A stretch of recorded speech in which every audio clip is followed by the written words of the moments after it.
to another video with me, Crunchywood Girl, and today I am bringing you a beginner's rolling pin turning video.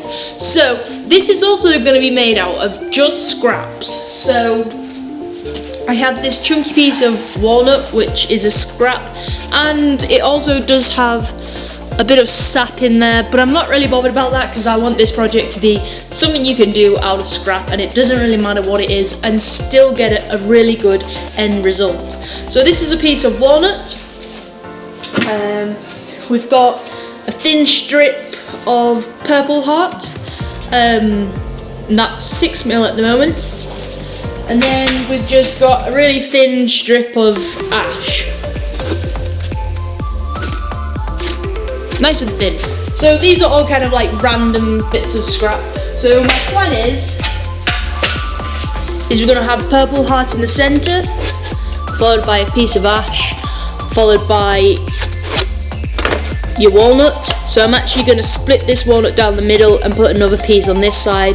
Again, do the same with this ash and put it on this side of the purple heart, and then we're going to put it on the lathe and turn it. I really hope you stick around to watch this video of me turning this rolling pin. It's something I've never done before, but I can't imagine it's going to be that hard. Fingers crossed it's not. But anyway, let's get to it. Please hit the thumbs up button, subscribe, and check out my other videos. Let's make it!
So that's it done. I think it's actually really cool.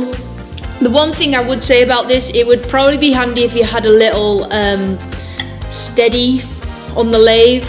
I don't know what you call them, but basically something that just supports it in the middle, as it did want to like rattle around a little bit, but it is actually perfectly straight, and you can see I did that with that bit of wood just to get it straight while sanding. I'm really pleased with it. I think it looks really cool. I'll leave some still photos after this so you can see it a little bit better, because this camera does struggle to focus when I'm going backwards and forwards.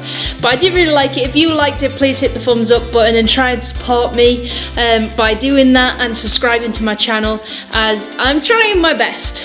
And that's all anyone can ever ask of anyone. So I really hope you do enjoy it, and I really love making these kind of videos. I don't do it as a job or anything like that. I'm just doing it as like a little side hobby because I enjoy doing it, and I want other people to learn these skills and be inspired by what I do, because I don't want it to become a dying trade. So please do hit that thumbs up button and subscribe to my channel, and I'll see you next time, everyone. Bye!